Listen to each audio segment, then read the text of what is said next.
มึงอะหลายๆเรื่องเนี่ยจบเฮี้ยนะการที่มันจบแบบเนี้ยมันไม่มีอะไรค้างคาใจแล้วถึงแม้จะเป็นตอนจบที่แย่แต่มันก็ถือว่าสมบูรณ์ไหมไม่สมหวังแต่เป็นตอนจบที่ดีเพราะปมทุกอย่างถูกคลี่คลายตอนจบที่มันเลอะเทอะหลุดโลกงั้นผมก็จะไม่ชอบหรือบางตอนจบที่เททุกอย่างทิ้งแล้วไม่รับผิดชอบการเล่าเรื่องหรือปมอะไรที่ปูมางั้นผมก็จะไม่ชอบมันฉลาดมาทั้งเรื่องอะแต่ทำไมตอนจบมันถึงโง่ที่สุดล่ะวิธีการของมึงมันถึงดูโง่ขนาดนี้อะไรเงี้ยเดี๋ยวปะตัวละครมันโง่ขึ้นจริงๆตอนจบที่ดีอะไม่จำเป็นจะต้องแฮปปี้เอนดิ้งก็ได้แต่มึงทำคนสมองหายอะมันไม่ควรใช่ปะเหมือนจานแกไม่มีมุกแล้วไอ้เหี้ยกูแพ้แม่งเลยดีกว่าปาหมอนแม่งเลยดีกว่าทั้งหมดเนี่ยมี8เล่มเราก็คิดว่านี่แหละคือจุดจบของเรื่องแล้วสรุปแม่งฆ่ากันเล่ม3ตายหาเลยเฮียแล้วกูซื้อมา8เล่มอ่ะอีก5เล่มมึงเล่าเฮียอะไรวะงงแดก แล้วอยู่ก็มีสัตว์ประหลาดโผล่มาแล้วพวกตัวเองก็กลายเป็นจอมเวทกลายเป็นนักดาบต่อสู้เข้าดันจบเรื่องมันกาวเฮียแล้วก็ไม่รู้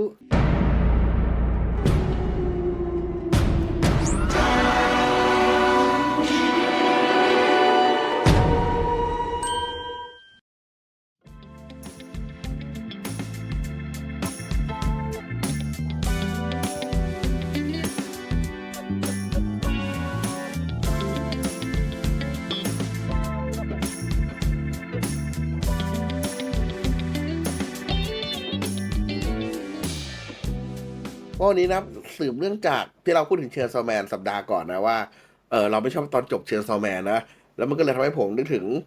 การ์ตูนอีกหลายๆเรื่องนะที่คนมักจะยกขึ้นมาเพื่อเปรียบเทียบว่าผมเคยอ่านตอนจบแย่กว่านี้มาเยอะครับเชนซอแมนเบาๆครับทำอะไรผมไม่ได้หรอกครับอะไรเงี้ยก็เลยมาคิดว่าอ๋อจริงๆแล้วเนี่ยเชนซอแมนก็ไม่ใช่มังงะเรื่องแรกนะที่จบแบบเฮี้ยนะใช้คำนี้ก็ได้จบแบบเฮี้ยนะจริงๆมังงะหลายๆเรื่องเนี่ยจบเฮี้ยนะแต่ว่าก็ยังมีหลายคนยังแยกไม่ออกระหว่างจบแฮปปี้เอนดิ้งกับจบดีหลายคนแยกคำนี้ไม่ออกหลายคนนึกว่าเชนซอแมนจบแฮปปี้เอนดิ้งเท่ากับจบดีแล้วมีความสุขแล้วก็นั่นก็คือดีแล้วคุณเป็นอธิบายสิระหว่างตอนจบที่จบเรื่องราวและเส้นเรื่องที่เขียนมากับตอนจบที่ตัวละครมีความสุขหรือตัวละครที่ไม่มีความสุขไม่เหมือนกันนะเอาจริงคือใช้สติไต่ตองทีเดียวผมว่าไม่สามารถแยกได้เลยเว้ยว่าตอนจบที่แฮปปี้อ่ะไม่ได้เท่ากับตอนจบที่ดีงั้นเราต้องมานิยามก่อนเว้ยว่าตอนจบที่ดีคืออะไรตอนจบที่ดีก็คือสิ่งที่ปูมาทั้งเรื่องอ่ะมันได้ใช้ประโยชน์มันสำเร็จไหมเป้าหมายของตัวละครมันสักเซสไหมถ้าสักเซสอย่างไรถ้าไม่สักเซสอย่างไรแล้วเกิดเหตุการณ์อะไรขึ้นจากการไม่สักเซสนั้นเกิดเส้นทางใหม่ไหมเกิดความหวังใหม่ไหมหรือว่าถ้ามันจะเป็นตอนจบแบบสิ้นหวังมันสิ้นหวังอย่างไรเพราะอะไรเพราะการตัดสินใจแบบไหนอะไรอย่างนี้ได้ไหมอะไรที่สามารถตอบเราได้อะไรที่เรารู้สึกว่าเราผจญภัยกับมันมาแล้วการที่มันจบแบบเนี้ยมันไม่มีอะไรค้างคาใจแล้วถึงแม้จะเป็นตอนจบที่แย่แต่มันก็ถือว่าสมบูรณ์ไหมอันนี้ผมจะเรียกว่าเป็นตอนจบที่ดีของเรื่องอย่างเช่นแอทแทคออนไททันแม้จะไม่ใช่ตอนจบที่แฮปปี้มีคนตายทั้งโลกหลายพันล้านคนแม้จะสูญเสียตัวเอกแม้ว่าตัวเอกจะไม่ได้คู่กับนางเอกเอเลนไม่ได้คู่มิคาสะหลายคนเศร้าเสียใจแต่นั่นก็คือความปรารถนาของเอเลนที่ต้องการให้โลกมันเป็นอย่างนี้อยู่แล้วตั้งแต่แรกนั่นคือเส้นทางที่เขาเลือกไว้แล้วและเขาทำสำเร็จอันนี้ก็คือตัวอย่างชัดเจนว่าไม่สมหวังแต่เป็นตอนจบที่ดีเพราะปมทุกอย่างถูกคลี่คลายหมดตอนเริ่มต้นความสงสัยอะไรทุกอย่างมันถูกคลี่คลายออกมาเลยในตอนจบแล้วทุกคนก็มีชีวิตของตัวเองอะไรอย่างเงี้ยหรอไหมปมที่ถูกสร้างมาทั้งหมดถูกคลี่คลายได้อย่างยอดเยี่ยมไหมแม้ว่ามันจะคลี่คลายออกมาแล้วมันจะส่งผลให้เรื่องดีขึ้นหรือเลวร้ายลงแต่มันคลี่คลายออกหมดไหมความสงสัยนั้นที่ทุกคนติดตามด้วยกันมาทั้งหมดมันเป็นยังไงอะไรเงี้ยซึ่งไททันทำได้ดีในจุดนี้แล้วก็เป็นเคสสตัดดี้ที่มองว่าเป็นขมแต่อิ่มเอมใจเนี่ยคือตอนจบที่ดีของผมไม่ใช่ตอนจบที่มีความสุขเพียงอย่างเดียวเดี๋ยวจะวนกลับมาพูดไททันอีกหน่อยเพราะว่าผมไปคิดมาแล้วว่าไททันเป็นตัวอย่างการ์ตูนที่ตอบคำถามที่ตัวเองสร้างขึ้นได้เกือบหมดทุกอย่างแล้วอันนี้ค่อยว่ากันเราวนขอถามคุณเบนเพิ่มฟูลเมทัลอะเคมิสต์เป็นการ์ตูนที่พวกเรามักชมว่าจบได้ดีนับว่าเป็นตัวอย่างได้ไหมสำหรับฟูลเมทัลอะเคมิสต์ที่จบสวยจบดีเคลียร์ทุกปมใช่แล้วก็แฮปปี้ด้วยเมื่อกี้เป็นแบดเอนดิ้งเนาะอาจจะไม่ได้แบดเต็มที่ตรงที่มันก็มีมุมความสุขบ้างแต่ว่าฟูลเมทัลเป็นตัวอย่างการเขียนการ์ตูนเลยอาจจะเรียกว่า true ending เป็นแบบว่าสิ่งที่เขาปูมามันมีความหมายสิ่งที่เขาทำมาทั้งหมดมันมีความหมายมันมีที่ลงพวกนี้ดีกว่านั่นแหละคือตอนจบที่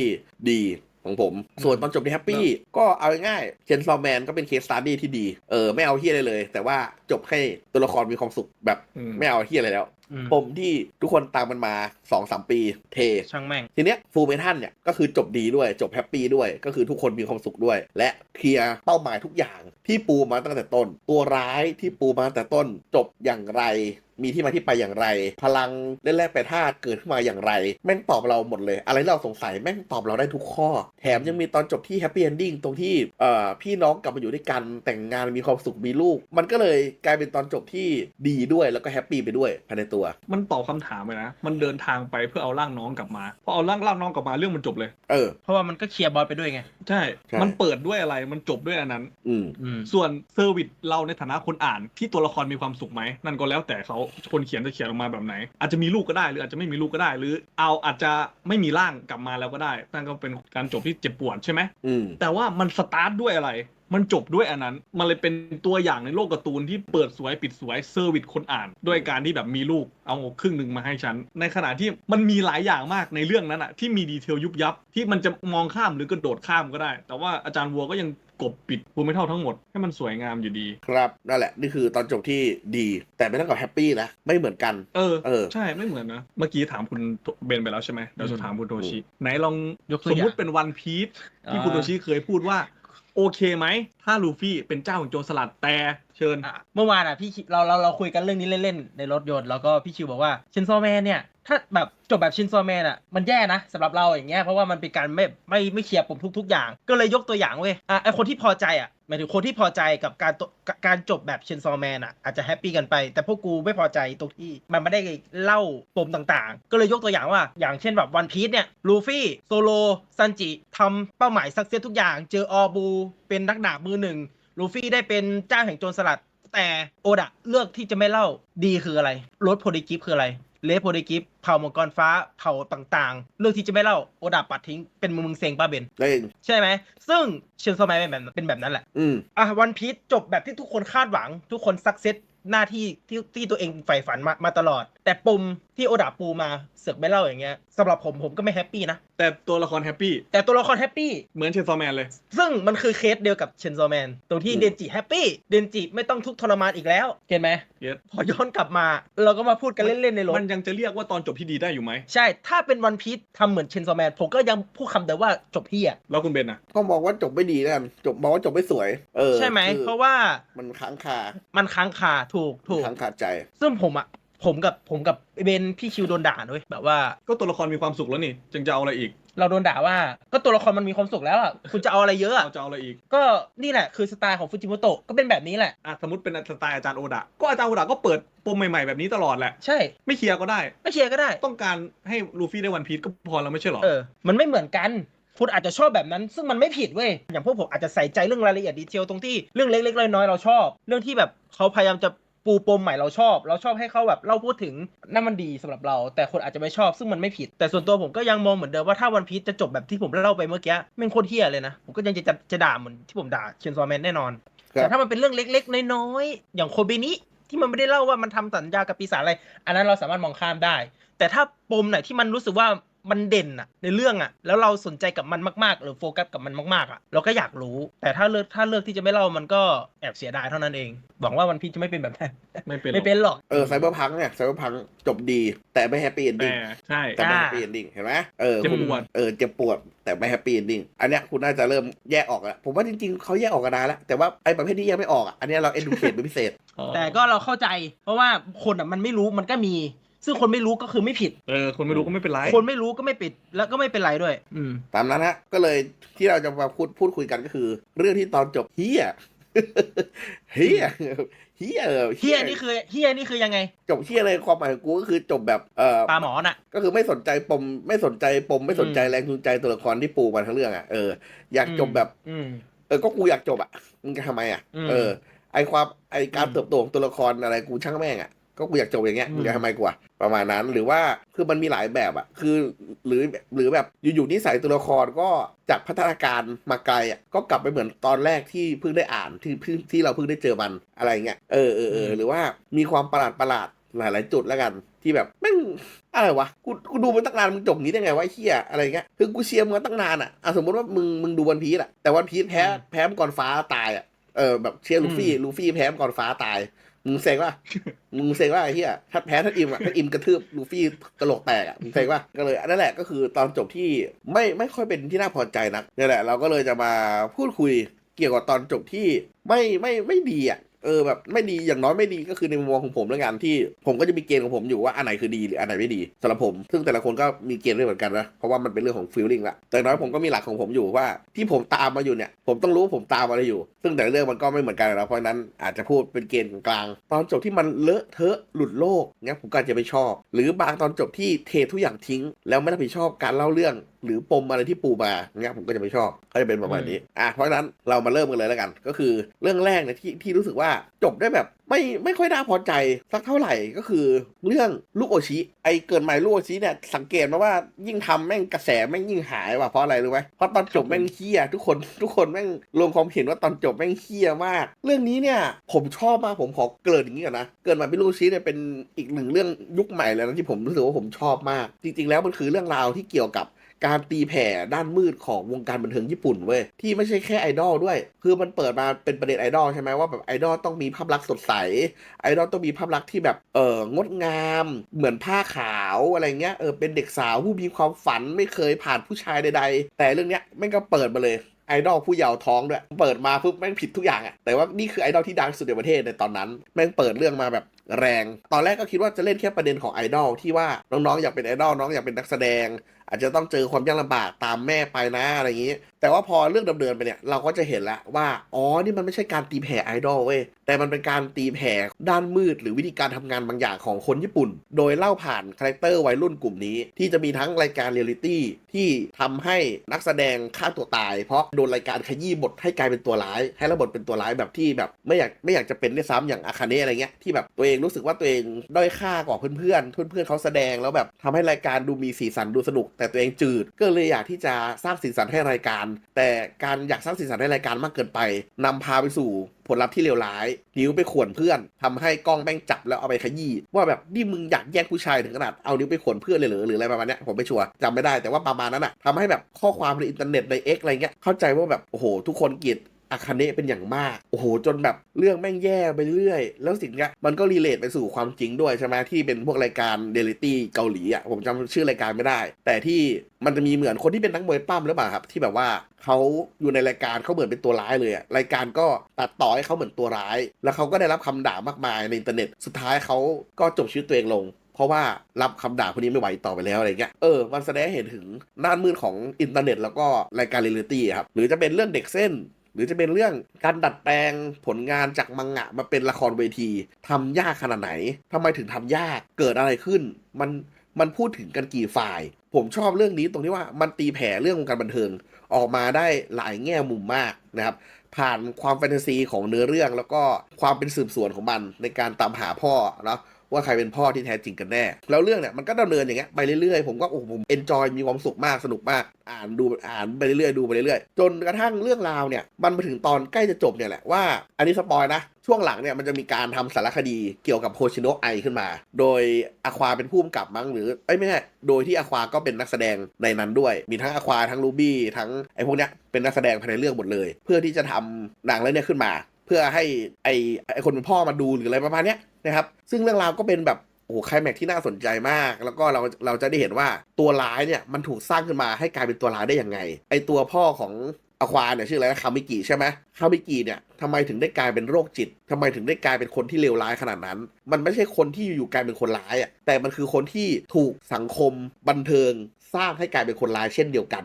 นคือเรื่องเล่าดีมากผมพูดจริงนะแต่ตอนจบอ่ะมันดันจบที่อควาไปฆ่าตัวตายพร้อมพ่อแล้วจมน้ำตายแล้วก็คือแบบว่ากลายเป็นว่าทุกคนในเรื่องอ่ะที่เขาปูปมมาว่าจะทำให้อควาเป็นคนที่ดีขึ้นรูบี้ที่แบบรู้ความจริงแล้วว่าอควาก็คือคุณหมอกับชาติมาเกิดเหมือนกับเธอเนี่ยก็แบบไม่อยากให้ทิ้งเธอไปอีกครั้งหนึ่งเข้าใจไหมเพราะว่าชาติก่อนรูบี้เขาตายใช่ไหมพอได้เกิดใหม่เนี่ยเขาก็เลยอยากอยู่กับคุณหมอตลอดไปอยากอยู่กับคุณหมอต่อไปหรือว่าจะเป็นน้องคณะที่โอ้โหรักอควาสุดขั้วหัวใจหรืออาคาเนะก็เหมือนกันมันมีอะไรหลายอย่างมากๆที่ดีกว่าการแก้แค้นแล้วเดี๋ยวตอนนี้เข้าใจปะที่ดีกว่าการเอาไอ้เหี้ยเนี่ยตายตามกันไปอ่ะ มันมีวิธีดีมากกว่านั้นเยอะ อย่างเช่นทำให้มันติดคุกได้ไหมหรือว่าฟ้องศาลไหมหรือทำอะไรก็ได้อะที่ทำให้คนข้างหลังมันมีความสุขอะแต่ควากับเรื่องวิธีที่โง่ที่สุดอย่างการผลักไอ้เหี้ยคามิกิตกน้ำตายไปพร้อมกัน เรื่องว่า มันไม่สมเหตุสมผลเท่าไหร่นะ มันแบบมันขัดใจอ่ะที่กูดูอ่านมึงมา100 กว่าตอนเนี่ยสมองมึงไม่ได้โตขึ้นเลยเหรออะไรเงี้ยแถมมึงเคยเป็นหมออายุเยอะแล้วด้วยแล้วแบบทำไมมึงถึงทำอะไรควายๆแบบนี้ออกมาอะไรนึกออกไหม ก็นั่นแหละไม่สมเหตุสมผลน่ะ อธิบายเหตุผลพ่อหน่อยดิ ได้นิดหนึ่งแล้วกันเนาะก็คือพ่อพระเอกเนี่ยมันก็เป็นนักแสดงเด็กเหมือนกันเว้ยพี่มันเป็นนักแสดงเด็กเหมือนกับตัวของโคชิโนะไอเลยแล้วทีเนี้ยมันถูกนักแสดงรุ่นพี่ที่เป็นผู้หญิงมาขืนใจพี่เหมือนเลี้ยงเด็กอะพี่ประมาณนั้นอะเหมือนแบบใช้อำนาจที่ตัวเองเป็นนักแสดงมากดคามิกิแล้วก็มีอะไรกับมันอะไรเงี้ยทั้งที่คามิกิยังเป็นผู้เยาว์อะเรื่องแม่งเล่าโคตรแรงเลยแล้วคามิกิมันก็รู้สึกว่าอ๋อหรือว่านี่คือความรักวะเหมือนโดนล้างสมองอะจนกระทั่งเจอกับไอมันก็เลยรู้ว่าอ๋อความรักเป็นอย่างนี้ความรักเป็นอย่างนี้นี่เองแต่มันก็ท้องไงแล้วมันก็รู้สึกว่าไอไม่เคยรักมันเลยหรืออะไรประมาณนี้ครับด้วยความที่ว่าไอมันก็เป็นเด็กกำพร้าที่ไม่รู้จักความรักเหมือนกันทุกอย่างคือการโกหกเพื่อเอาตัวรอดอะไรเงี้ยไอคามิกิมันก็เลยรู้สึกว่าหรือว่าไอแม่งไม่เคยรักกูเลยวะจนกระทั่งมันสองคนท้องนั่นแหละพอท้องปุ๊บไอก็อยากจะเลิกกับคามิกิเพราะรู้สึกว่ามันจะเป็นภาระให้ทั้งสองคนด้วยอะไรเงี้ยแต่คามิกิไม่ยอมไงมันก็เลยไปมานิพูเลตเพื่อนของไออีกคนหนึ่งเพื่อนในวงอ่ะที่ก็มีแฟนเหมือนกันแล้วไปมานิพูเลตแฟนของเพื่อนคนนั้นอ่ะให้มาฆ่าไอประมาณนั้นนับว่าเป็นตอนจบที่เศร้าได้ไหมล่ะหมายถึงว่าไม่ใช่ไหนถึงดีหรือไม่ดีนะแต่แบบก็ตัวละครตายก็ต้องเศร้าดินับเป็นตอนจบที่เศร้าได้ไหมเศร้านะพี่ไม่หมายถึงว่าแบบมันไม่ดีเหรอมันไม่ดีที่คนตายเหรอสำหรับผมมันไม่ได้กวนตีนะถามเพราะว่าอยากฟังเข้าใจสำหรับผมจะรู้สึกว่ามันไม่จำเป็นต้องตายก็ได้พี่อย่างเอเลนผมคิดว่ามันฆ่าคนเป็น1,000 ล้านคนอ่ะมึงควรตายแต่อควาเนี่ยผมรู้สึกว่ามันเติบโตขึ้นผ่านเรื่องราวมาเยอะมากแล้วอ่ะแล้วก็มันมีคนที่ต้องดูแลเยอะมากแล้วมันก็รู้ว่าผลที่มันทำอ่ะมันจะส่งผลยังไงกับคนข้างหลังเยอะมากๆอะไรแบบนี้พี่นึกออกไหมแต่เหตุผลของมันนะก็คือกูรู้แม้ว่าจะไม่มีกูอยู่พวกมึงก็อยู่กันได้อ๋อเข้าใจละยิ่งเราโตเป็นผู้ใหญ่เรายิ่งต้องคิดวิเคราะห์อะไรได้มากขึ้นกว่าในวัยเด็กถูกไหม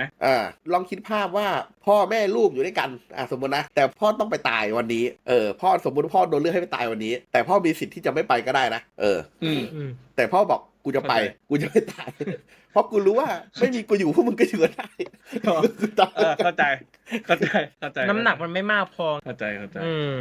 เพราะว่าหลังจากนั้นบทก็พยายามโรแมนติไซส์ว่าสิ่งที่อควาทำมันก็อาจจะเป็นทางเดียวแล้วก็ได้อะไรเงี้ยแล้วก็มีงานศพน้องคานะก็มาตบหน้าศพอควาแบบเปิดหน้าศพตบศพแม่งอะไรเงี้ยทำไมมึงทำอย่างนี้วะไม่เคยบอกอะไรฉันเลยนู่นนี่นั่นก็บ่นไปส่วนลูบี้โอ้โหร้องไห้เป็นเวรเสียใจหลายเดือนสุดท้ายหน้าจบก็คือลูบี้ยิ้มวิ่งออกจากบ้านมีรูปของอควาแล้วก็ไอตั้งอยู่ที่โต๊ะอะไรมาเนี่ยแล้วก็วิ่งออกจากบ้านมันมีวิธีทางอื่นที่จะไม่เอาอะไรแล้วก็ได้แต่ก็ไม่ต้องตายก็ได้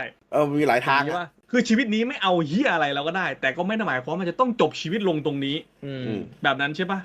การตายมันเลยรู้สึกว่าเบาบางไม่ต้องเลือกการตายก็ได้พี่มึงเข้าใจไหมว่าเราสามารถอัดวิดีโอหลอกให้มันสารภาพแล้วไปฟ้องตำรวจแบบอะไรก็ได้อะที่ไม่ใช่ผลักกันตกน้ำตายทั้งคู่เข้าใจทำไมการมีชีวิตอยู่มันถึงแย่กว่าการที่มึงตัดสินใจคอต่อทำไมคือก็มีคนที่รักมึงเยอะมากๆอยู่ข้างหลังแล้วก็วิธีการที่มึงทำมันฉลาดมาทั้งเรื่องแต่ทำไมตอนจบที่เผชิญหน้ากับพ่อมึงมึงถึงโง่ที่สุดล่ะวิธีการของมึงมันถึงดูโง่ขนาดนี้อะไรเงี้ยเหรอวะมันดูแบบไม่สมเป็นตัวละครนี้เท่าไหร่ดูไม่เหมือนตัวละครที่ผ่านสังคมผ่านความไว้ใจของทุกคนมาเยอะขนาดนั้นอะไรเงี้ยแล้วตัวละครเนี้ยมันเคยมีท่าทางหรือมีไกด์บอกเราไหมว่ามีความรู้สึกอยากฆ่าตัวตายมีแล้วระหว่างทางนั้นตัวมันเปลี่ยนขึ้นไปเป็นคนที่ไม่อยากตายหรืออยากตายมากขึ้นทุกๆวันไปมันเหมือนคนอยากตายมากขึ้นแปลว่ามันก็ซักเซนเรื่องความตายหรือเปล่าไม่คือพูดยังไงดีนะมันเป็นคนที่เก็บความรู้สึกเอาไว้คือเบื้องหน้ามันก็จะทำงานของมันอย่างหนึ่งมันก็จะทำสิ่งที่มันต้องทำแต่อาจารย์เขาก็จะใส่ซีนที่เป็นเหมือนเลิฟซีนของแต่ละคนมาอาจจะเป็นคานะบ้างอาจจะเป็นอาคาเนะบ้างเพื่อทำให้อควารู้สึกถูกเยียวยาดีขึ้นอควาก็จะรู้สึกว่าตัวเองถูกปลดเปลื้องบางอย่างเหมือนมีเซฟโซนบางๆอะไรเงี้ยแต่สุดท้ายก็กลายเป็นอย่างนั้นคือรู้สึกว่าการที่มึงอยากจะตุยเนี่ยใช่แต่ว่ามึงมีคนข้างหลังที่เขาแบบพร้อมที่จะอยู่กับมึงเยอะมากอยากจะไปนู่นกับมึงไปนี่กับมึงอยากจะแต่งงานกับมึงอยากคนรักของมึงเป็นเพื่อนกันก็ได้อย่างอาคาเนะตอนหลังก็คือกูเป็นเพื่อนมึงก็ได้ แต่กูจะเป็นเพื่อนที่แบบรักมึงที่สุดในชีวิตแล้วก็ได้หรือคานะก็คือเปิดทางเปิดเลยคานะเลยคานะเข้าวินแน่นอนสุดท้ายชาวประมงเข้าวินเก็บศพมาจากทะเล อย่างเงี้ยเขาล้อกันอะไรเงี้ยเรือประมงเข้าวินประมาณนั้นสุดท้ายก็เลยกลายว่าคานะก็เลยเหมือนไม่สามารถเจาะใจอควาได้พี่ด้วยไม่สามารถที่จะเหนี่ยวรั้งอควาไม่ให้ทำเหตุการณ์นั้นอะไรเงี้ยไม่ชนะใจแต่ผมมาเชียร์ให้มันเหมือนเป็นแบบแอบถ่ายวิดีโอแล้วหลอกให้มันพูดความจริงอะไรเงี้ยแล้วก็แค่เอาหลักฐานไปบอกตำรวจนู่นนี่นั่นให้มันโดนจับทุกคนมีความสุขแฮปปี้มันจบอย่างนี้ก็ได้ด้วยนึกออกปะเข้าใจ คือเหมือนคนเขียนเขาต้องการให้มันเศร้าไปในเวเศร้าแต่มันมีทิศทางอื่นๆในการแก้ไขปัญหาและปมที่ถูกมัดเอาไว้ได้ก็เห็นหลายคนไม่ค่อยชอบเหมือนกันนะอันนี้แต่ก็คิดว่าคงมีคนชอบแหละอันนี้ก็แล้วแต่เนาะมาดิสคัสกันได้เหมือนเดิมนะครับแล้วก็แสตอนนั้นจบใหม่ๆเป็นยังไงเล่าความรู้สึกตอนนั้นให้ฟังหน่อยสิโอ้โหแบบเสียใจมากพี่เสียใจมากจริงเพราะว่าตามมานานแล้วก็รู้สึกว่าเรื่องนี้เขาชอบยั่วล้อสังคมอย่างการที่ลูบี้กับไออควาเนี่ยมันเป็นพี่น้องกันใช่ไหมแต่ชาติที่แล้วเนี่ยไอที่อควาที่ลูบี้ยังเป็นซาลีนาจังเนี่ยพอซาลีนาจังรู้ว่าไออควาก็คือคุณหมอจากชาติที่แล้วเนี่ยโอ้โหมึงเอ้ยแบบคือคำพูดคำจาเหมือนแบบอยากจะเสียตัวคุณหมอแล้วเข้าใจปะลุกหนักเลยตอนนั้นคือมันเป็นกระแสลง X ลง Twitter ลงอะไรแบบโอ้โหหนักมากคือแบบเรื่องเฮี้ยนี่แม่งโคตรเฮี้ยเลยอะไรเงี้ยนู่นนี่นั่นแบบโอ้โหมึงให้พี่น้องเอากันแล้วอะไรเงี้ยได้อ่านเหมือนกันเหมือนแบบอาจารย์มันยั่วล้อสังคมอ่ะแต่เอาเข้าจริงก็ไม่มีอะไรมาแอบจุ๊บอย่างมากก็มาจุ๊บปากอะไรแบบนี้เขาเก่งเรื่องแบบการจิกกัดสังคมเนาะใช่แล้วก็เปิดประเด็นที่สะท้อนสังคมแรงมากเลยนะใช่อย่างที่บอกว่านั่นแหละมันยั่วล้อตั้งแต่รายการวาไรตี้เปิดโปงเบื้องหลังความยุ่งยากของสังคมการทำงานแบบญี่ปุ่นการเป็นดาราอะไรเงี้ยเนี่ยแล้วมันก็มายั่วล้อกับสังคมพอเป็นจริงอีกว่าถ้าเกิดว่ากูแต่งเรื่องแบบเนี้ยมึงจะมีปฏิกิริยากันยังไงวะคือกูรู้สึกว่าเขาฉลาดมาตลอดอ่ะจนกูเพิ่งมารู้สึกว่าเขาโง่ก็ตอนที่แบบหลังๆเนี่ยคือกูไม่เข้าใจเขาอ่ะนะกูอาจจะโง่เองที่ไม่เข้าใจเขาอ่ะแต่แบบทำไมถึงทำอย่างนี้วะอะไรเงี้ยเป็นคำว่าเสียดายแล้วกันเสียดายครับเขาเก่งจริงนะคนที่คิดเรื่องดราม่าที่มันแบบอยู่ในเนื้อเรื่องของการเขียนเรื่องได้เขาเก่งมากเลยนะเป็นเรื่องนึงแล้วกันที่ผมรู้สึกว่ามีหลายคนคิดเหมือนกันแหละว่ามันจบแย่แต่คนที่คิดว่าจบโอเคแล้วก็มีอยู่ครับแต่จริงๆนะเหมือนช่วงหลังๆอ่ะคือผมรู้สึกได้ว่าหลังๆเขาไม่เอาเลยแล้วจริงๆนะหลังๆคือแบบกูอยากจบแล้ว อารมณ์คล้ายๆฟูจิโมโตะนิดนึงเหมือนกันแบบกูอยากจบแล้วว่ะแบบปมอะไรช่างแม่งละอะไรเงี้ยมีฟีลนั้นเหมือนกันผมยังกล้าพูดว่าเป็นเรื่องที่สนุกมากนะตอนนี้ผมดูแบบมันจิกกัดวงการบันเทิงญี่ปุ่นมันเล่าเบื้องลึกเบื้องหลังแล้วก็ยังไม่ทิ้งลายของความพยายามถ้าใครได้ดูอนิเมะภาค2อ่ะเป็นภาพที่ผมชอบมากก็คือภาพที่เป็นละครเวทีภาพโคตรสวยไม่เข้าใจว่าทำไมซีซั่นนั้นคนพูดถึงน้อยมากทางนั้นที่งานแม่งดีอนิเมะโคตรโหดมีตอนที่ทำให้ซึ้งมากๆอะไรเงี้ยแบบไอเด็กเส้นที่เคยปรามาสไว้ในซีซั่น1ใช่ไหมที่แบบเล่นโคตรห่วยเล่นโคตรแข็งเลยแต่ว่าพอมันปรับตัวได้พอมันรู้แล้วว่านักแสดงที่แท้จริงคืออะไรมันซ้อมเอาเป็นเอาตายแล้วสุดท้ายซีนที่มันเล่นออกมามันถึงใจผู้ชมจริงๆเราสัมผัสได้แล้วแอนิเมชันดีมากจนแบบขนลุกเลยอ่ะหนุ่มจริงนั่นแหละก็เจ็บปวดเกี่ยวอย่างงี้อีกแล้วนะครับอันนี้เรื่องแรกแล้วใครต่อเรื่อง2ไหมจริงๆชาแมนคิงนี่ก็ถือว่าใช่อยู่นะสำหรับกูนะก็อยู่ในปกกูได้แต่มึงพูดมาจำได้ว่ามันเป็นศึกสุดท้ายที่เป็นฮาโอกับอาซากุระโยเกตไฟสปิริตใช่ปะมันชื่ออะไรนะ Spirit of Fire น่าจะเป็นตอนหลัง Spirit of Fire ตอนหลังเป็นเกส Spirit แล้ว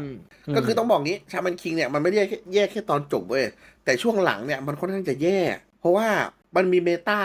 ตายแล้วชุบเนี่ยมึงจะเก่งกว่าเดิมหลายเท่า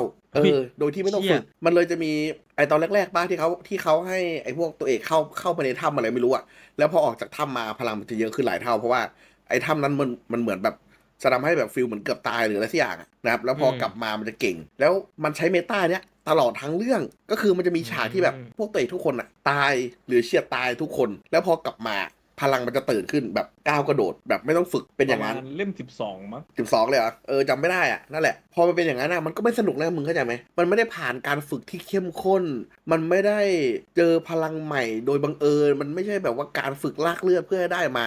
แต่มันคือการตายแล้วถูกชุบโดยใครก็ไม่รู้ที่อยู่แถวๆนั้นแล้วพอฟื้นขึ้นมาก็ very good กูเก่งขึ้นแล้วอย่างเงี้ย คือมันไม่เหมือนตอนแรกๆแล้วไงที่แบบเฮ้ยต้องหาทางแล้วกูจะโอเวอร์โซลใส่ตัวเองไม่ได้ต้องโอเวอร์โซลใส่อาวุธสิวะถึงจะแข็งแกร่งกว่านี้อะไรเงี้ยหรอวะมันจะมีความลุ้นตื่นเต้นพัฒนาการตามตัวละครแต่หลังๆคือแม่งไม่ได้แล้วบวกกับฮาโอสเกลแม่งเวอร์เกินจนลุ้นไม่ออกอ่ะนั่นแหละแล้วมันก็เลยนำพาซีนที่แบบเจ้าหญิงคังุยะเฮียรู้ฮาโอเป็นเจ้าหญิงคังุยะปาหมอนเล่นกันเฮียสนุกสนานในเรียวกังวันก่อนไปเจอฮาโอแล้วมันก็จบอย่าง กลุ่ม X Law เงี้ยก็ถูกออกแบบมาเท่แต่ก็ไม่ได้อธิบายว่าพลังที่มาจากเหมือนศาสนาคริดนั้นชนะพลังที่เป็นเหมือนพลังด้านมืดหรือพลังอะไรยังไงไหมกระบวนการออกแบบพลังมันก็แค่เท่แล้วก็ใหญ่ๆฟาดกันฟีลเหมือนหุ่นยนต์เทวดาสีขาวคุมธีมใช่มันก็แค่ออกแบบมายืนฟาดกันแต่มันไม่ได้อธิบายว่าตัวเนี้ยถูกวัดพลังเป็นหมื่นด้วยกระบวนการคิดอะไรการแพ้ทางธาตุแบบนี้ถูกออกแบบมาด้วยหรือเปล่าอันเนี้ยถ้าสมมติยกก้อนพลังนี้ออกไปทั้งหมดของชายแมนคิงออกแบบมาดีมากเลยทั้งความเชื่อวิญญาณคนอยู่คนตายประวัติศาสตร์ญี่ปุ่นวัฒนธรรมมันเพอร์เฟกต์มากเลยใช่เพราะว่ามีวัฒนธรรมต่างประเทศเข้ามาสอดแทรกนะพวกแบบอินเดียแดงอย่างเงี้ยเป๋าเลนของจีนศาสนาคริสต์อย่างเงี้ยนาฬิกาไอจากอังกฤษอะไรไอออนเมเดนอะไรพวกนี้มันออกแบบดีไว้แต่มันไม่ได้ออกแบบขอบเขตพลังมาพอไม่ได้ออกขอบเขตพลังมาพอสร้างตัวละครที่พลังใหญ่มันก็จบไม่ลงแต่ไอเดียการเป็นแฝดอ่ะก็ยังดีอยู่ดีถ้าสมมติตัด Spirit of Fire ที่มีพลังใช่ไหมไอเดียของแฝดที่แบบเป็นเหมือนคนทะเลาะกันอ่ะก็ยังน่าสนใจอยู่ดีครับนั่นแหละแต่สุดท้ายก็จบไม่ลงนะเพราะฮาโอพลังเยอะเกินครับแล้วก็เหมือนจานแกว่าไม่มีมุกแล้วไอ้เหี้ยกูแพ้แม่งเลยดีกว่าปาหมอนแม่งเลยดีกว่านะครับอันนั้นคือตอนจบแรกเนาะแต่ว่าภายหลังเนี่ยชาแมนคิงเขามีการเขียนแก้กรรมขึ้นมาเหมือนกันให้กลายเป็นแอนนาชุบวิญญาณแม่ฮาโอขึ้นมาซึ่งต้องบอกว่าฮาโอทำทุกอย่างเนี่ยเพราะว่ามันคิดถึงแม่นะครับมันอยากเจอแม่อีกครั้งหนึ่งหรืออะไรประมาณนี้แหละแล้วพอแม่มันออกมาจริงเนี่ยแม่งโดนแม่ตบหน้าเพี้ยแม่งกลายเป็นคนดีเลยเหมือนแม่ไปตามอยู่ร้านเกมอ่ะ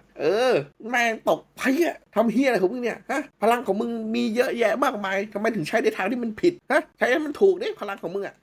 หน้าแดงงงเลยแบบเฮ้ยอะไรวะหลังจากนั้นชาแมนคิงก็จบลงครับถ้าไปดูภาคฟาวเวอร์ก็จะเห็นเลยว่าแบบฮาโอกลายเป็นคนดีแล้วงงมันชนะกันด้วยพลังใช่ไหมมันมีดีเทลมากมายที่ใส่ลงพลังไปนะเช่นแบบวิญญาณที่มีความแค้นจะเก่งกว่าวิญญาณธรรมดาวิญญาณเทพที่สูงกว่าก็จะชนะวิญญาณเทพวิญญาณธรรมดาที่ติดที่อะไรอย่างเงี้ยมันแบบมันมีเลเวลขั้นของการออกแบบพลังให้ดูน่าสนใจที่มากกว่าตัวเลขมันตรีดใส่ในปลอกแขนแล้ววัดพลังกันอ่ะเพราะว่าเมื่อคนอ่านเห็นว่าตัวเลขเท่านี้เราก็จะรู้แล้วสู้ยังไงมันก็ไม่ชนะหรอกเพราะว่าเลขมันเวอร์ไปแล้วเพราะตัวเลขมันถูกตั้งค่ามาแล้วมันถูกตั้งมาเป็นขอบเขตในการเล่าเรื่องแล้วไม่ว่าจะพลังไฟเท่ขนาดไหนมันก็จะแบบไม่ต่างกันอ่ะสมมุติมีตัวน้ำแข็งใช่ไหมยังไงสปิริตออฟไฟที่พลังมากกว่ามันก็จะชนะน้ำแข็งอยู่ดีใช่มานี้นะครับอันนี้ก็เป็นเหมือนชาแมนคิงที่มาของตำนานปลาหมอนจบแบบปลาหมอนใช่มาจากเรื่องนี้แหละ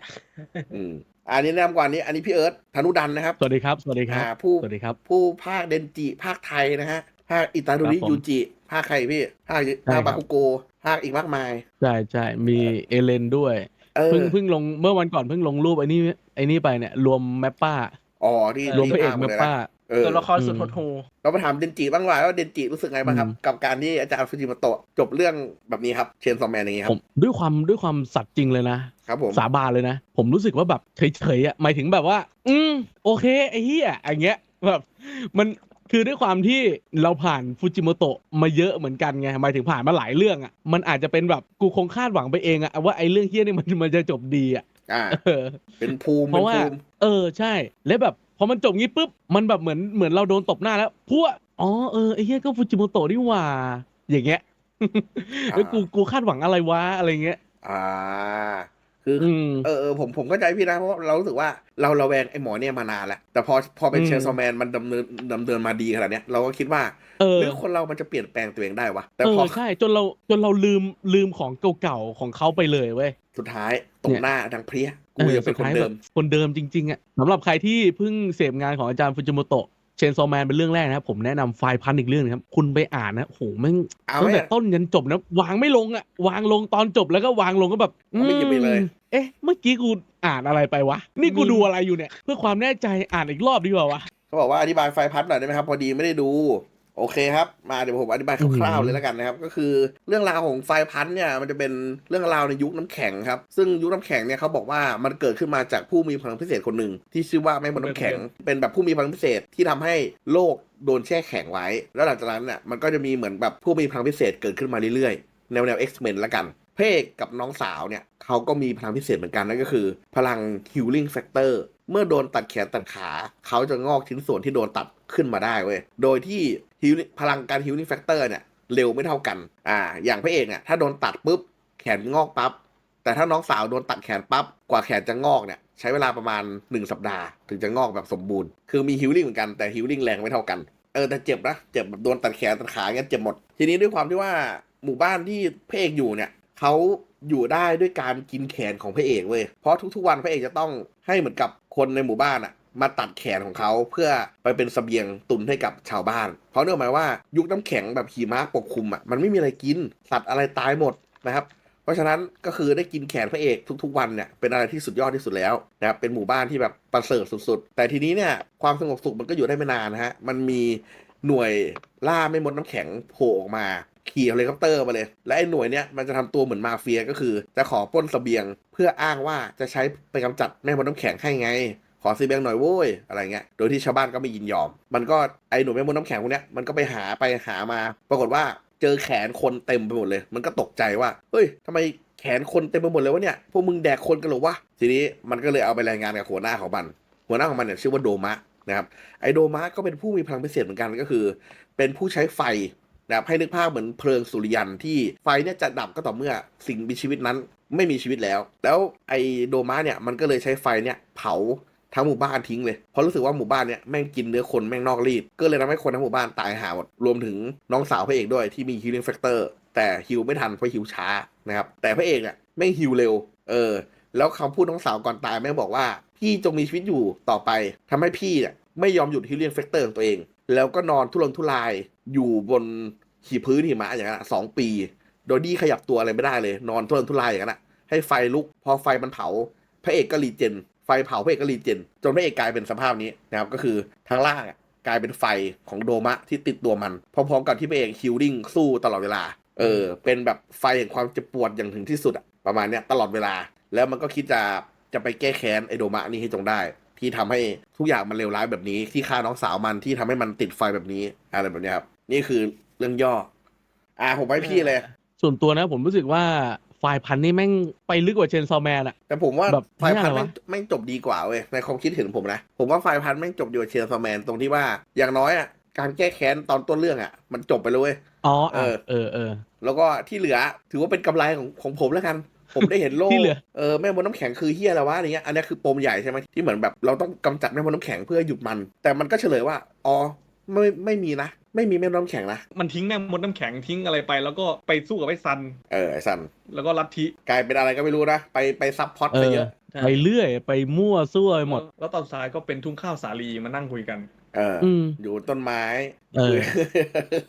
แล้วก็ไปจบในโรงหนังอยู่ยันโลกแตกอยู่เป็น10,000 ปีแสนปีล้านปีอยู่ยันดาวเคราะห์ระเบิดแล้วก็เป็นอัคนีพาน้องมาดูหนังในโรงหนังอะไรของมึงอะไรไม่รู้ตอนแรกที่คุณเดินอ่านที่มันน้องสาวโดนไฟเผาแล้วไปตามล่าโดมะเรื่องตอนนั้นเป็นยังไงชอบไหมฮะแบบมันเข้มข้นถึงใจไหมมันนะตอนช่วงแรกที่มันบอกว่าพอมันโดนไฟมืดไฟสีดำใช่ไหมเผาโดนเผาดิ้นทุรนทุรายอยู่กลางหิมะอยู่2 ปีตายไม่ได้โอ้โหตอนนั้นแบบถ้าเป็นเราเราโดนไฟคอกอยู่2 ปีแล้วตายไม่ได้โอ้โห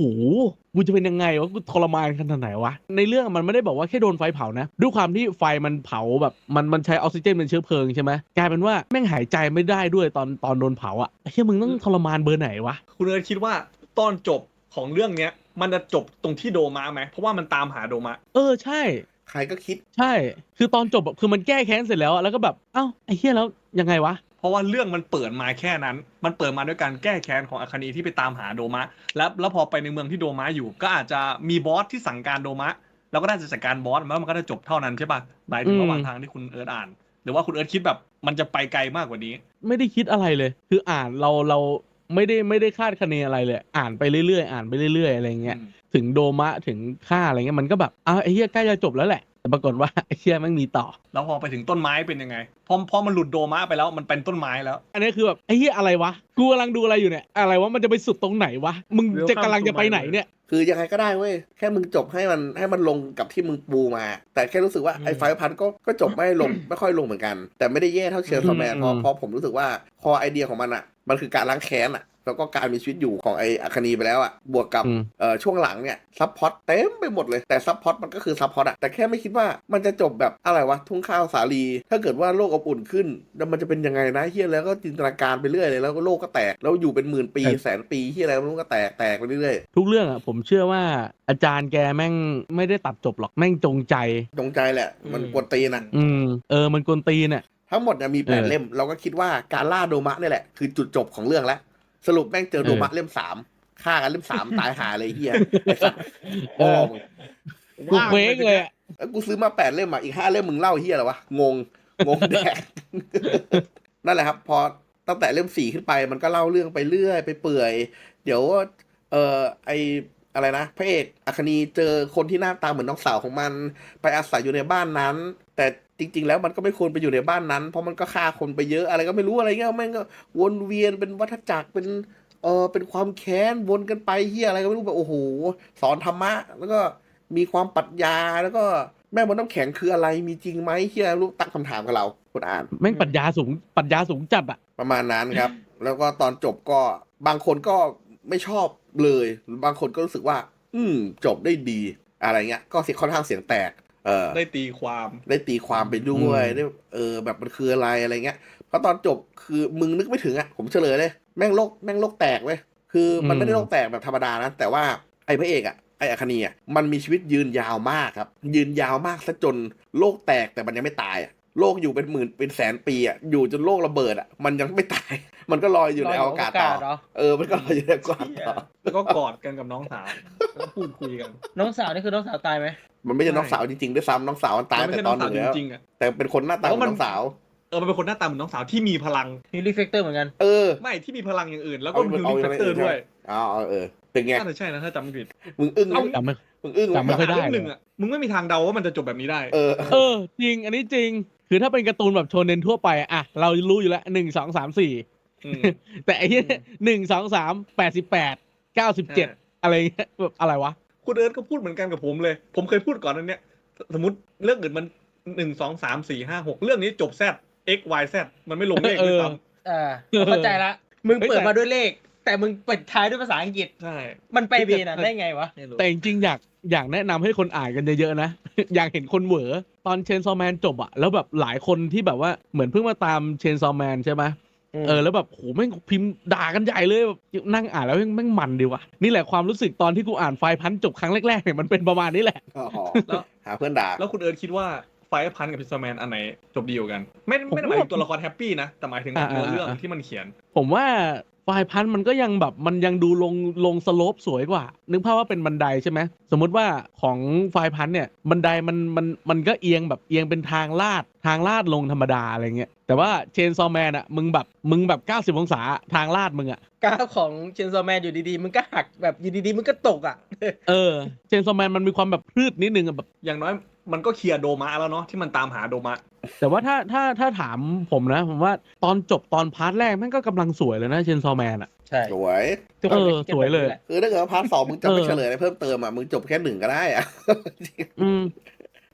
ฝ่ายพันประมาณนี้แล้วกันนะครับคนดูน่าจะรู้เรื่องแล้วเอาจริงหลายคนเนี่ยน่าจะยังไม่เคยอ่านเลยแบบอาจจะยังไม่เก็ตไฟพันกันบ้างขนาดนั้นแต่ว่าแนะนำจุดสื่อไปยังเนี่ยจุดสื่อต้องไปแล้วมั้งเนี่ยแต่ฟังมุมมองของพี่เอิร์ธก็ได้นะจริงอ่ะมันก็น่าจะเหมือนทุกๆคนนะคือตอนหลังๆสัมผัสได้ว่าอาจารย์แกไม่เอาอะไรแล้วอ่ะกูอยากจบเต็มที่แล้วอ่ะเสียดายอย่างเดียวเลยเสียดายตรงที่แบบคือแกมีวัตถุดิบในเรื่องอ่ะดีมากคาแรคเตอร์ตัวละครแต่ละตัวคือแบบดีอ่ะมันน่าเสียดายจริงๆมันน่าจะเล่นได้อีกเยอะเลยต่อยอดได้อีกเยอะใช่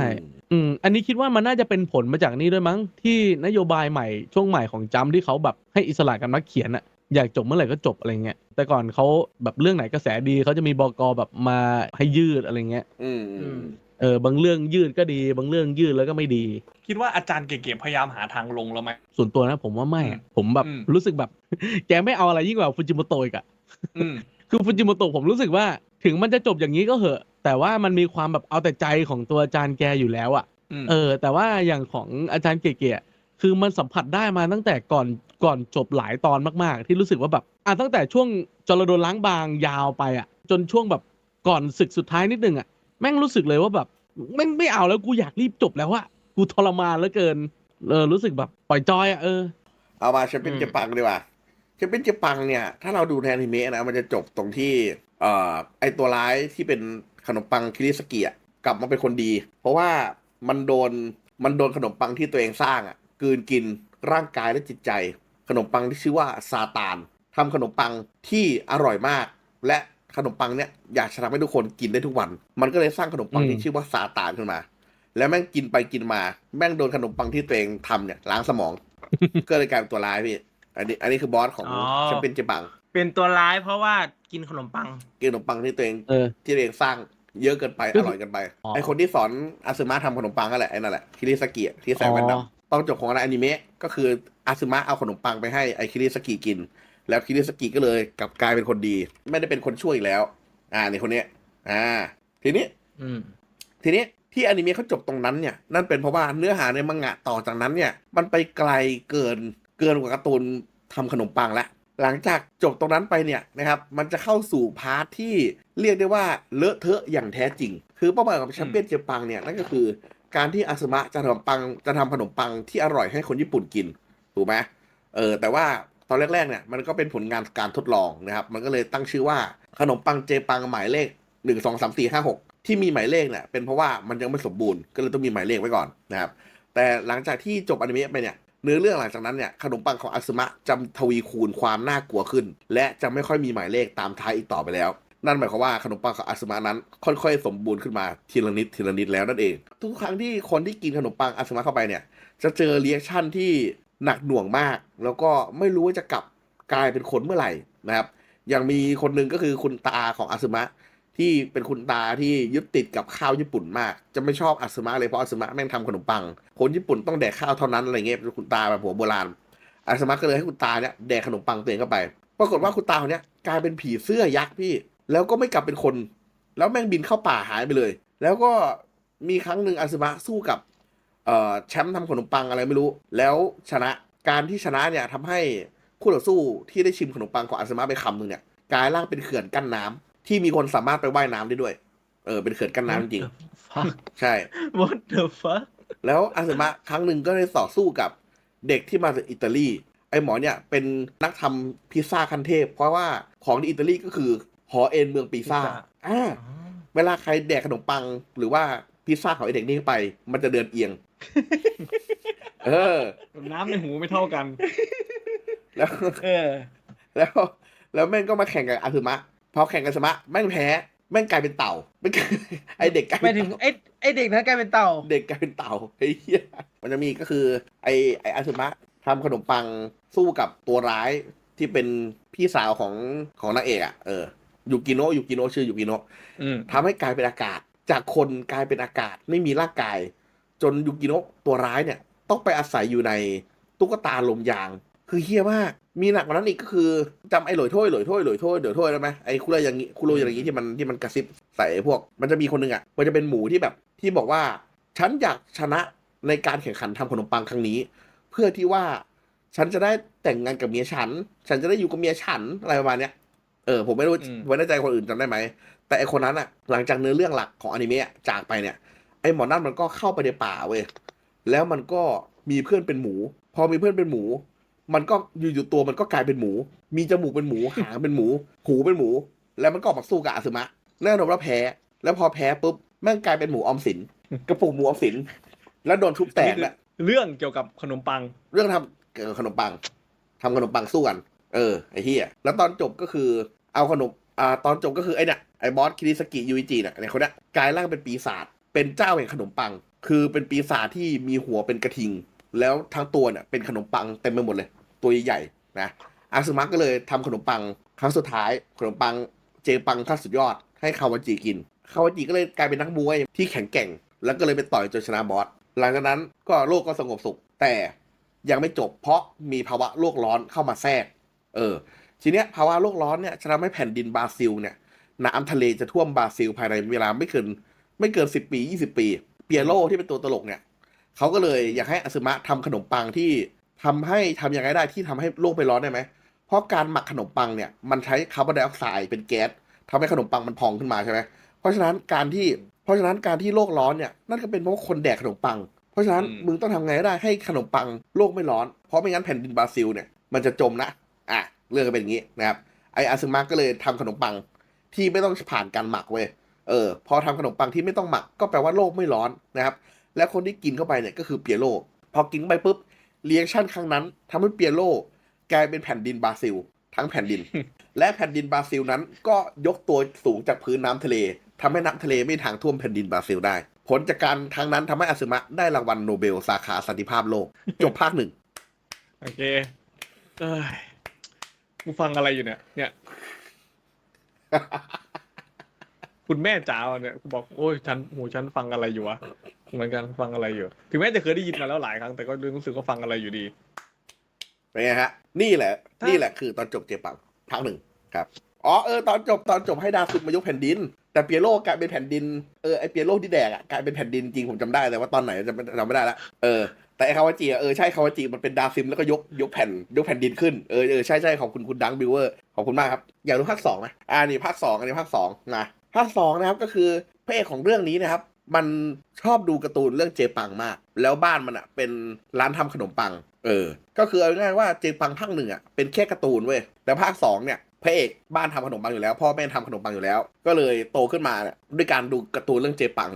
ก็เลยอยากสืบทอดกิจการของพ่อก็ทำขนมปังกันไปเรื่องราวก็เหมือนจะเป็นอย่างนั้นใช่ไหมพอเรื่องมันดำเนินไปเรื่อยๆเนี่ยปรากฏว่ามันมีตัวละครในการ์ตูนเรื่องเจปังเนี่ยแม่งเสือกออกมาโลกความเป็นจริงได้ ไอ้เหี้ยเกือบจะปกติแล้วเชียว ก็คือมันจะมีคางูริที่เป็นคนผมชมพูในภาค 1ที่ผอมแต่พอในภาค 2เนี่ยแม่งเสือกอ้วนไอ้คางูริเสือกอ้วนแล้วก็มีโคนันก็คือไอ้เปียโรที่ออกมาโลกความเป็นจริงและอีกคนหนึ่งก็คือไอ้คาวาจิที่ตอนเนี้ยเลิกเป็นดาซิมแล้วมันออกมาโลกความเป็นจริงได้มาเป็นกรรมการตัดสินขนมปังแทนหน้าที่ของคุโรอย่างนี้แล้วเรื่องมันก็ดำเนินไปว่าโลกในขนมปังเนี่ยมันเกิดภัยพิบัติเกิดขึ้นหรือเฮียอะไรผมก็จำไม่ได้เอาเป็นว่าเกิดเรื่องใหญ่ขึ้นแล้วเรื่องก็ดำเนินต่อไปทีนี้ก็จะมีการเฉลยความจริงว่าจริงๆแล้วเนี่ยพระเอกของเราไม่ใช่คนของโลกนี้ครับและพระเอกของเราจริงๆแล้วคือลูกชายของอาซึมะกับซึกิโนะพระนางในภาค 1แต่ทั้งสองคนนี้ไม่ได้เอากันครับแต่เพราะอาซึมะทำขนมปังให้ซึกิโนะกินซึกิโนะก็เลยท้อง ไอ้เหี้ย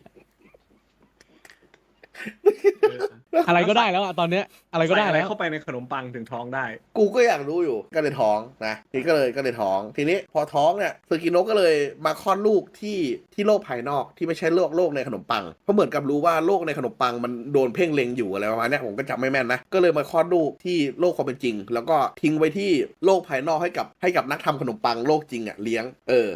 รู้ไหมแล้วทีเนี้ยมันก็จะมี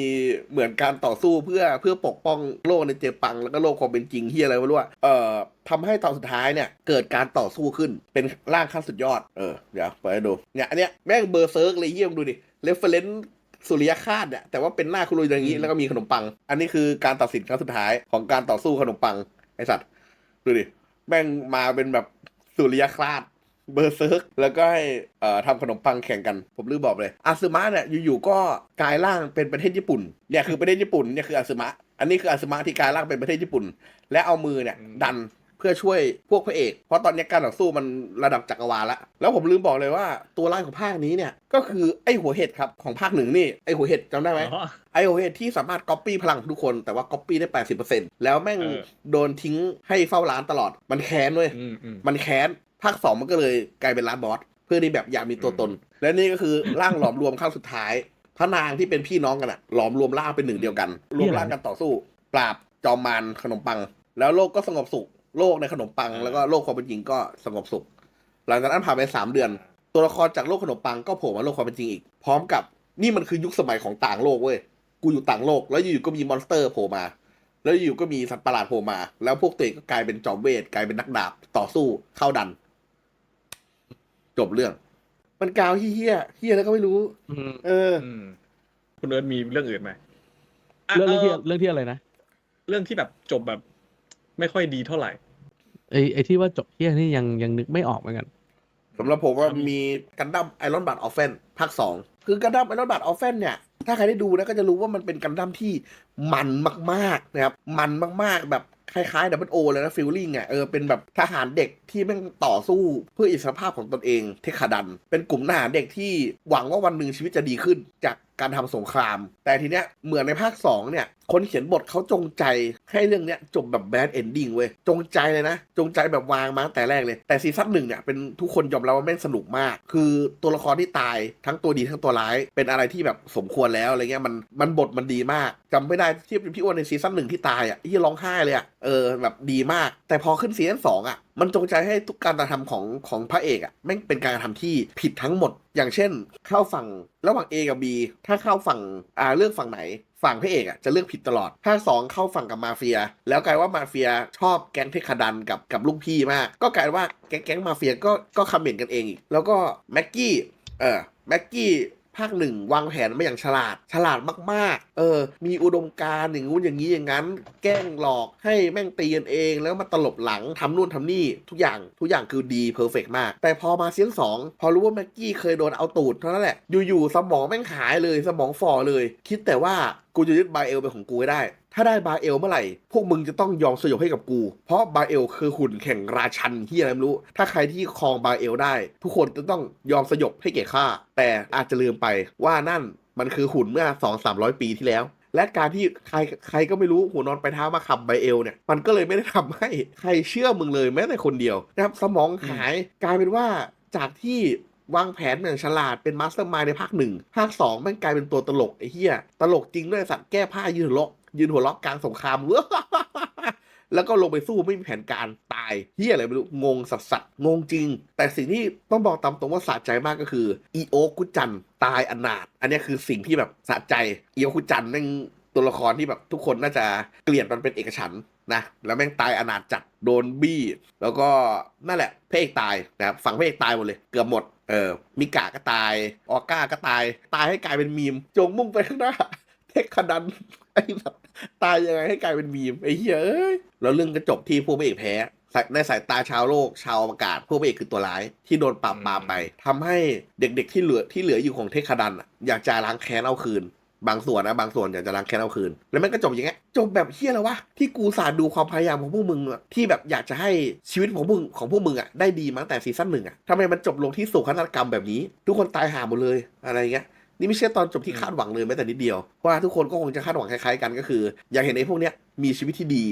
เพราะว่าชีวิตของพวกมันน่าสงสารมานานพอแล้วแต่กลับกลายว่าโลกแม่งโหดร้ายแบบสัสๆเรื่องมันเลียวเกินเลยก็เป็นแค่เด็กก็โดนหลอกใช้ซะแล้วสุดท้ายก็ตายเป็นแค่หมากบนกระดานของเกมการเมืองอะไรเงี้ยว้าวค่อนข้างโหดตัวละครมันโง่ขึ้นจริงๆแบบที่คุณบอสบอก ตัวละครมันโง่ขึ้นจริงๆเว้ยประเด็นคืออย่างเงี้ยคือเขาอยากแบดแต่เขาพาไปตอนจบไม่ได้เลยออกมาเฮียประมาณนั้นคือจบแบดก็ได้อย่างที่บอกใช่ไหมว่าตอนจบที่ดีไม่จำเป็นจะต้องเป็นตอนจบที่แฮปปี้เอนดิ้งก็ได้แต่มึงทำคนสมองหายมันไม่ควรใช่ปะแล้วสำหรับคุณเป็นแอร์เกียเป็นยังไงมีคนคอมเมนต์มาได้เลยแอร์เกียเหรอผมว่าแอร์เกียมันตั้งแต่กลางเรื่องแล้วว่ะมันแบบกลิ่นมันแปลกๆตั้งแต่กลางเรื่องแล้วแอร์เกียแบบมันสู้กันในโลกไซเบอร์ป่ะใช่พี่โลกนั้นมันเรียกมันชื่อโลกว่าอะไรโลกไซเบอร์ที่มันสู้กันขอคอยมันชื่ออะไรวะทุกคนใครเซียนแอร์เกียว่าผมไม่ได้อ่านนานแล้วเด็กเป็นยังไงตอนจบก็สู้บอสแหละเฮียสู้เบิร์ดดูเลยแอร์เกียนับว่าเป็นตอนจบแบบไหนมาตรฐานนะถ้าพูดถึงตัวเอกปราบตัวร้ายแล้วก็ใช้ชีวิตร่วมกันอย่างสงบสุขอะไรเงี้ยมันก็มาตรฐานนะแต่ต้องบอกว่าเรื่องก่อนหน้านี้มันปูเฮียอะไรมาพี่ต้องบอกงี้ เล่นอะไรนะเล่นสเก็ตโรลเลอร์เบลดมันไปถึงขนาดนั้นได้ไงเอาแบบเท่าที่กูจำได้นะคร่าวๆนะในเรื่องเขาจะเรียกว่า Air Tech ก็คือไอกีฬาการเล่นสเก็ตแบบมีมอเตอร์ก็คือมันจะปั่นเองแล้วเราสามารถแบบปีนบนคล้ายๆสเก็ตบอร์ดที่เราแบบปีนบนอาคารได้ปีนบนเสาไฟฟ้าเชือกไฟฟ้าเพื่อเล่นนู่นนี่นั่นแต่เรื่องเนี้ยมันเจ๋งตรงที่ว่ามันเล่นเป็นกีฬาแบบสตรีทยึดพื้นที่สตรีทยึดพื้นที่ก็คือเจ้าถิ่นใครที่เล่นตรงนี้ได้ก็คือมีแค่ถิ่นกูเท่านั้นนึกออกไหมยึดเมืองใช่ใครที่จะมาปีนตึกกูได้ไม่ได้ทีมอื่นปีนไม่ได้ถ้าอยากได้ตึกกูสู้กูก่อนแล้วยึดพื้นที่ไปมันจะเริ่มต้นมาแบบสตรีทแบบนี้เอาพื้นที่ไปทำอะไรก็เอาไปเล่นไงก็ไปเล่นฝึกซ้อมแล้วก็แบบ แอคไงแอคแบบใครนี่พื้นที่ แอค กู หญิง เว้ย แอคหญิง นี่พื้นที่กูเว้ยทำไมวะอะไรอย่างงี้แล้วทีนี้ทีมพระเอกเนี่ยเขาก็ก่อตั้งขึ้นมาในชื่อโคโคโรสึมารุแล้วทีเนี้ยปรากฏว่าอิกิแม่งเล่นสเก็ตเทพแล้วเขาก็เลยแบบมันค่อยๆเก่งขึ้นเรื่อยๆทำไมวะทำไมอิกิถึงเก่งวะมันเกิดอะไรขึ้นอะไรอย่างเงี้ยแล้วมันก็จะมีการเล่าว่าตอนเด็กๆอิกิแม่งเป็นคนที่แบบรักอิสระมากให้มึงนึกภาพเอเลนรักอิสระมากตอนเด็กเคยปีนโตเกียวทาวเวอร์ ชอบลมเป็นคนชอบลม ไม่ยืนหน้าพัดลมไม่ต้องไปยืนที่สูงๆนี่มันอิสระ สายลมเป็นเพื่อนของฉัน แม่งฮาตรงแบบปีนโตเกียวทาวเวอร์แล้วลงไม่ได้อินซีต้องพาลงแบบกระโดดลงมาแล้วอินซีแบบพาติดปีกลงมาข้างล่างเย็ดเด้อน กว่าง โคตรเท่แล้วเรื่องมันก็เหมือนจะเป็นกีฬาสตรีทใช่ปะสักพักหนึ่ง ใช่ สักพักหนึ่งไม่สตรีทอะไรเหี้ยแม่งมีรองเท้า7 คู่ที่เรียกว่าเป็นสุดยอดแห่งรองเท้าเขาจะเรียกว่าเลเกเลียทั้ง7มันจะมีเลเกเลียแห่งความกึกก้องเลเกเลียแห่งพายุเลเกเลียแห่งหนามแห่งเหี้ยนู่นน่ะสัตว์แห่งไฟแห่งเวลาเหี้ยนู่นน่ะก็คือใครที่ครอบครองไอ้7 รองเท้าเนี่ยมันจะพาไปหาเลเกเลียแห่งท้องฟ้าหรือเหี้ยพวกที่เป็นเลเกเลียขั้นสุดยอด ได้มา7 คู่ใส่ยังไง ก็มันต้องเป็นทีมไงมึงก็ใส่คนละคู่ดิ แต่ละคนเขามีความถนัดต่างกันไงเลเกเลียคู่นึงก็ไอ้นี่กับสายฟ้าไอ้นี่กับลมนี่กับอะไรว่าไปอะไรเงี้ยคือเปิดตัวมาอย่างคีแอคก็คือทีมไหนมีสมาชิกที่ใส่เลเกเลียเนี่ยก็จะคีแอคเลยนี่มันทีมอันคานี่บอยที่มีเลเกเลียแห่งพายุนี่วะอะไรเงี้ยก็จะมีความน่าเกรงขามเริ่มแล้วไอ้ที่เลเกเลียแม่งมาจากไหนวะไอ้สัตว์เริ่มงงสักพักเรื่องก็จะพาเราดำดิ่งไปเรื่อยๆว่าจริงๆแล้วเนี่ยไอแอร์เทคเนี่ยจริงๆแล้วไม่ใช่เทคโนโลยีที่เอาไว้ให้วัยรุ่นเล่นกัน แต่มันคือเทคโนโลยีที่จะพามนุษย์ไปอวกาศรองเท้าเนี่ยมันเอาไว้ใช้งานบนอวกาศแต่ที่พวกมึงเอามาเล่นกันเนี่ยเพราะว่าตัวทดลองมันหลุดพอตัวทดลองมันหลุดปุ๊บเทคโนโลยีมันก็เลยแตกเผยแพร่มาสู่วัยรุ่นแล้วทีนี้มันก็จะไปโลกแห่งอินเทอร์เน็ตกันนะพี่หอคอยแห่งอัลทรีออนอะไรนี่แหละมันจะเป็นหอคอยที่เรียกได้ว่าสุดๆละใครที่อยู่หอคอยเฮียเนี่ยคือมึงคือท็อปคลาสแล้วเรื่องมันก็จะดำเนินไปในขณะที่อิกิเป็นลูกกี้หน้าใหม่ที่มีศักยภาพสูงมากสูงขนาดที่ว่ามีหลายๆทีมต้องการอิกิมากหนึ่งในนั้นคือทีมเจเนซิสที่นำโดยชิมุกะมีลูกน้องในนับร้อยอยู่ๆแม่งมาสมัครวิภักษ์ให้อิกิก็เลยรับไว้เสียไม่ได้อยู่จากทีมอิสระที่มี5 คนก็มีลูกน้องนับ100 คนแต่พอเป็นหัวหน้าทีมเจเนซิสแล้วเนี่ยสิ่งที่ตามมาก็คือเจเนซิสมันเป็นทีมคู่ต่อสู้กับพี่น้องสาวของมันที่เป็นทีม Sleeping Forest ต้องกล่าวอีกว่าอิกิเนี่ยมันอยู่ในบ้านที่มีแต่ผู้หญิง 4-5 คนเพราะเป็นบ้านญาติแล้วทุกคนในบ้านแม่งคือมหาเทพการเล่นแอร์เทคหมดเลยแล้วทุกคนในบ้านปิดอิกิไว้ไม่ให้ใครรู้ไม่ให้อิกิรู้ว่าคนในบ้านทุกคนเล่นแอร์เทคเก่งกว่าอิกิทุกคนเล่นเป็นอะไรอย่างงี้แต่อิกิมันฝึกเล่นมันแอบฝึกเล่นประเด็นคือตรงนั้นมันแอบฝึกเล่นแล้วพอความจริงเปิดเผยว่าอิกิกลายเป็นหัวหน้าทีมเจเนซิสทุกคนในบ้านก็เลยเหมือนต้องเปิดเผยตัวเหมือนกันว่าเขาเป็นทีม Sleeping Forest เคยเป็นอดีตแห่งราชันผู้แบบเก็บเลเกเลียได้เกือบครบแล้วเฮียลูกจำไม่ได้คือแบบเรื่องมันยาวมากและอีนางเอกมันผูกกันไปมั่วไปหมดและอีนางเอกก็คือเป็นเลเกเลียแห่งหนามเป็นหัวหน้าของ Sleeping Forest คนปัจจุบันมันก็มันจริงๆนะตอนอ่านมันแม่งออกอวกาศจริงแม่งออกทะเลแล้วตามหาเลเกเลียแล้วตอนจบเป็นยังไงก็คือเข้าอินเทอร์เน็ตอารมณ์เหมือนมึงเข้าไปในโลกอินเทอร์เน็ตซอสอาร์ต VR อะไรวะนั่นแหละแล้วเล่นกันข้างในแล้วกูก็ลืมไปเลยว่ามึงเข้าไปในตู้กันแล้วเพราะว่ามันเหมือนข้างนอกเลยเว้ยพี่บรรยากาศข้างในเหมือนข้างนอกเป๊ะเลยตอนแรกมันเข้าไปมันเป็นแบบนั้นแบบล็อกแมนกับชอนล็อกแมนเอ็กเซ่ใช่มันเป็นเหมือนล็อกแมนเอ็กเซ่เว้ยจำได้ละมูดของมันเหมือนนอนแคปซูลอะไรเงี้ยเนี่ยแล้วมันก็ใช้พลังอย่างนี้ได้นึกออกปะในนั้นแต่จริงๆมันใช้ได้ตั้งแต่ข้างนอกแล้วคือตอนที่ดูอนิเมะคุณอาจจะไม่รู้นะเว้ยแต่หลังจากจบอนิเมะไปอิกิมันจะไปฝึกกับโซล่าที่เป็นหัวหน้าทีม Sleeping Forest คนก่อนแล้วโซล่าแม่งฝึกให้อิกิแบบเดินด้วยมือบ้างแล้ว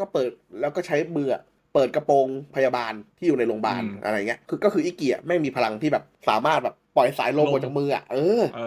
อะไรเงี้ยเนี่ยแล้วตอนหลังพอมันเก่งมันก็ปล่อยเป็นพายุได้ก็ไม่เหมือนที่เปิดมาแล้วกันแอร์เกียร์เปิดมาอย่างปิดอีกอย่างแต่มันก็ไม่ได้แย่หรอกนะมันสนุกดีอันนี้น่าจะอยู่ในหัวข้อแบบเปิดอย่างปิดอย่างเอาสักเรื่องไหมพี่ของฉันคิดการสื่อคือมันเหี้ยในความรู้สึกแต่เรื่องมันก็เหี้ยอยู่แล้ว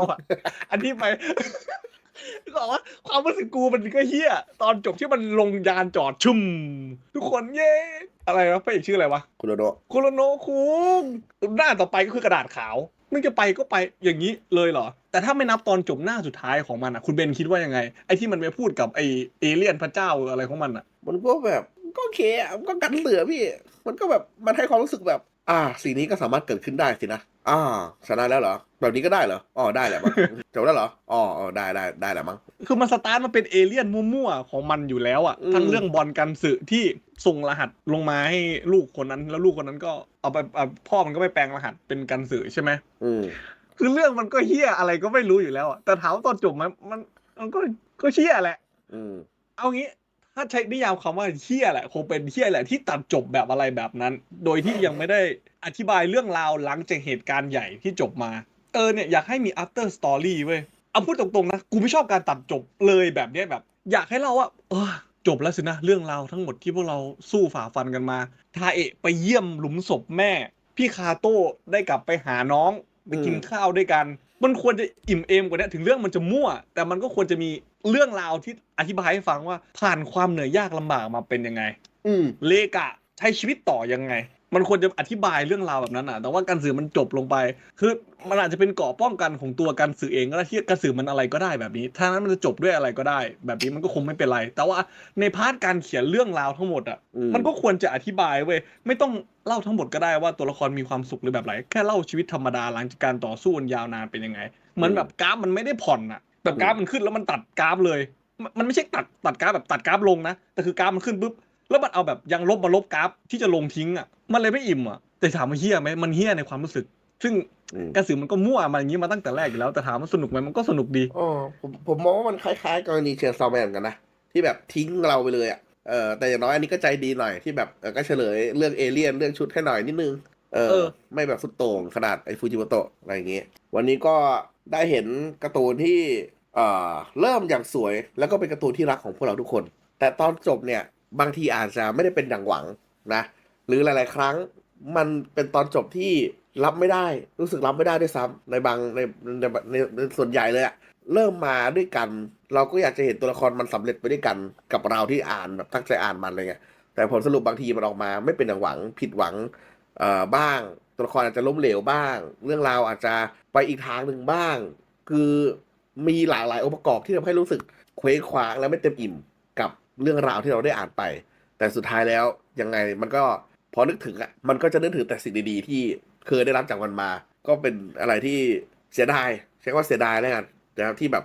อยู่ด้วยกันมาตั้งนานไม่น่าจบแบบนี้เลยอะไรแบบนี้ในความคิดของผมนะ แต่อย่างน้อยมันก็ครั้งหนึ่งพวกเขาก็เคยเป็นสีสันในชีวิตของเรานะครับ ถ้าเพื่อนๆมีเรื่องไหนอีกก็แนะนำกันเข้ามาได้ที่แบบเริ่มอย่างดีเลยแต่ว่าจบอย่างแย่เลยจบแบบตัดจบชัดๆจบแบบขี้เกียจเขียนต่อชัดๆอะไรเงี้ยมีเรื่องไหนอีกไหม ชอบประโยคที่คุณเบนพูดว่าถึงมันจะจบแย่จบไม่ดี แต่ว่าหากมองเข้าไปทบทวนเรื่องราวต่างๆอย่างน้อยมันเคยสร้างสีสันให้เรา เป็นส่วนหนึ่งที่ทำให้เราสนุกได้ในแต่ละวันยิ้มได้ในทุกๆครั้งที่อ่าน แต่ไม่ว่ายังไงองค์ประกอบการ์ตูนของทั้งหมดก็ไม่ได้มีแค่ความสุข มีเส้นเรื่องและเนื้อเรื่องและการสรุปบทสรุปจบด้วย และการสรุปจบนั่นแหละเป็นเครื่องพิสูจน์ยืนยันว่าเรื่องที่เล่านั้นสมบูรณ์แบบขนาดไหนไม่ว่าจะจบเศร้าหรือจบดี ตอนจบนั้นเป็นเครื่องพิสูจน์ว่าลงแบบไหน ก็น่าเสียดายที่มีการ์ตูนดีๆที่เราชอบหลายเรื่อง แต่ว่ามันจบไม่ลงอ่ะน่าเศร้าเสียดายแต่ก็ยังเป็นกำลังใจให้สำหรับนักเขียนและสร้างสรรค์ผลงานทุกคน พร้อมสนับสนุ เพ น ราะว่า ครับ ใช่ไม่ว่าเขาจะทำเรื่องอะไรออกมา เราก็สามารถเลือกได้ที่จะสนับสนุนหรือไม่สนับสนุน แต่ที่เขาทำออกมายังไงเราก็ได้ผลดี เพราะว่าเรามีการ์ตูนอ่านส่วนจะอ่านหรือจะสนับสนุนไหมนั่นเป็นเรื่องที่รองลงมา เป็นเรื่องที่เกิดขึ้นกับแต่ละบุคคลใช่ ครับ